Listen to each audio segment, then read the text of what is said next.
કેમ છો મજામાં? તો ગાઈઝ અત્યારે વાગ્યા છે 9:20 અને મમ્મી બેઠા છે રસોઈ કરવા. તો ચલો આપણે મમ્મીને પૂછીએ કે તમે શું બનાવો છો. મમ્મી શું બનાવો છો આજે? બેદાનું શાક.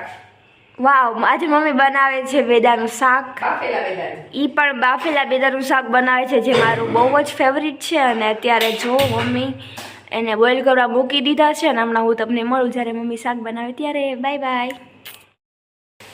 તો અમે 3 દિવસથી વિડીયો મૂક્યા જ નહોતા, કેમ કે મને બહુ મજા નહોતી. આજ 10 દિવસ થઈ ગયા મજા નથી એને. તો જાહેરાત હતી તો કે કામમાં પૂરી ન શકે, એટલે જાહેરાતમાં વિડીયો બનાવતી જ નહોતી. આજે કે મમ્મી હાલો અત્યારે બનાવીએ કે, તો હું બાફેલા બેદાનું શાક બનાવું.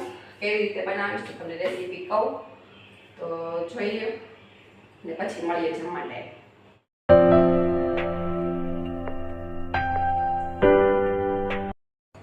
તો તેલ થઈ ગયું તો ડુંગળી નાખી દઈ. તો ગાઈસ તેલ જે છે થઈ ગયું છે અને મમ્મી નાખે છે એમાં ડુંગળી. અને મમ્મીને બહુ જ ઉધરસ થઈ ગઈ છે. ડુંગળી તો ઝીણી ઝીણી કાપવાની, પછી ટમેટા અને કોથમરી, બેદાણ કાપેલી, લસણ છે ને મેં ભેળવીને ચટણી નાખી, લાલ મરચું ભેળવીને, હળદર, નિમક, ધાણા જીરું, મરચું અને ગરમ મસાલો. એક મમ્મીએ બધું ભેળવીને એમ રાખ્યું છે. એમાં લસણ છે ને મમ્મી?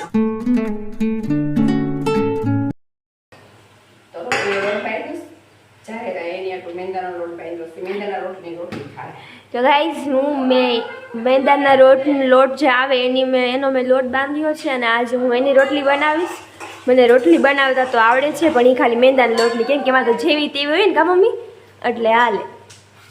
ઓલી નથી આવડતી, એમાં તો ભારતનો નકશો જ બને, એમાં નથી આવડતી. પણ આ મેંદાની રોટલીમાં તો શું હોય, જેમ તમે બનાવીને શેકી નાખો ને તો હાલે.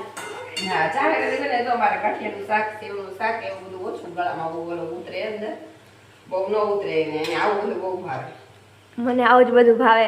શું કહેવાય, મેંદાની રોટલી હોય, પછી થોડુંક તીખું ચટપટું શાક હોય ને તો જ મને ભાવે ને બહુ મજા આવે મને બધું ખાવાની. આમ તો હું ફૂડી છું એટલે મને બહુ જ ભાવે બધું ખાવાનું, તો મારું ફેવરેટ.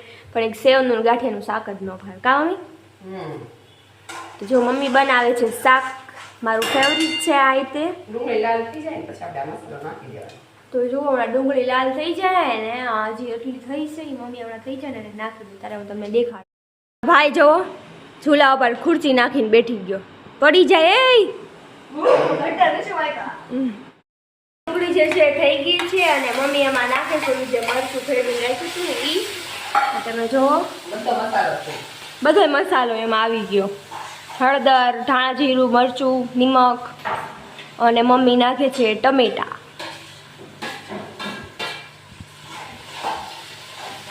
થોડુંક એવું શાક પાકે ને હું તમને ત્યાં દેખાડું. આ મમ્મીનો કાંઈક મસાલો હે ને, ગરમ મસાલો છે. અને મમ્મી થોડુંક નાખે પાણી, જ્યાં લગી ભૂંજાય ને ત્યાં થોડુંક મમ્મી શું કહેવાય એમાં ભૂંજવા દેવાનું, એટલે થોડુંક પાણી નાખી દેવાનું અને મમ્મી બનાવે શાક.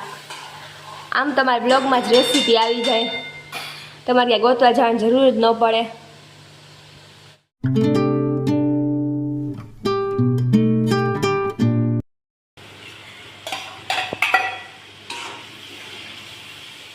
તો ગાઈસ જો શાક થઈ ગયું, મસ્ત ખુશ્બુ આવે છે. તમને ન આવે પણ મને આવે. તો જો મારી મમ્મીની તો બધી રસોઈ આમ બહુ મસ્ત હોય.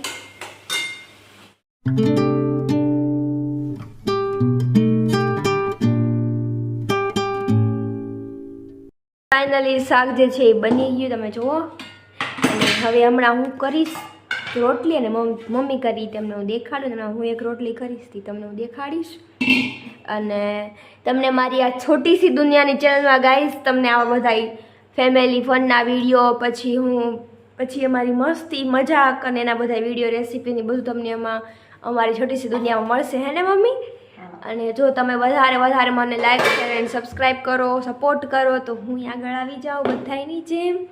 અને તમને મારી જો આ ચેનલમાં સારું લાગતું હોય તો સબસ્ક્રાઈબ કરીને રાખજો ને બધાને શેર કરજો, તો બધાય જોવે. અને હમણાં હું તમને દેખાડું જ્યારે મમ્મી બનાવે છે રોટલી. તો ભાઈને ભૂખ લાગી છે, પહેલાં મેં જે લોટ બાંધ્યો છે મમ્મી એની બનાવે છે રોટલી. હમણાં હું બનાવીશ. તમે મારી રોટલી જોજો ને મારી મમ્મીની રોટલી જોજો, હો ને? બની ગયું આપણું શાક. શાક તો જે ઈંડાનું બની ગયું જુઓ તમે. પહેલા આકાશને ઉછેરને જમવાનું દઈ દઈ. પેલા મમ્મી મારા ભાઈને દે જમવાનું.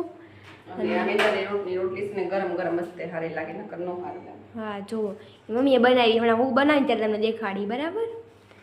અને મમ્મી હમણાં કાઢશે ભાઈ આટલું છાસ.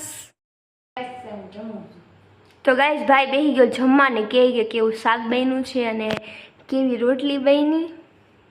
લે જલ્દી ટેસ્ટ કર. બહુ મસ્ત બન્યું છે. આમ તો આખો દી રેડી પાડતો, જ્યારે બ્લોગ શરૂ થાય ને એટલે એનો અવાજ જ ન નીકળે, બંધ થઈ જાય અવાજ નીકળતો. તો આજે જો મેં મેંદાનું શાક બનાવ્યું હતું, કેવું લાગ્યું હતું કહેજો.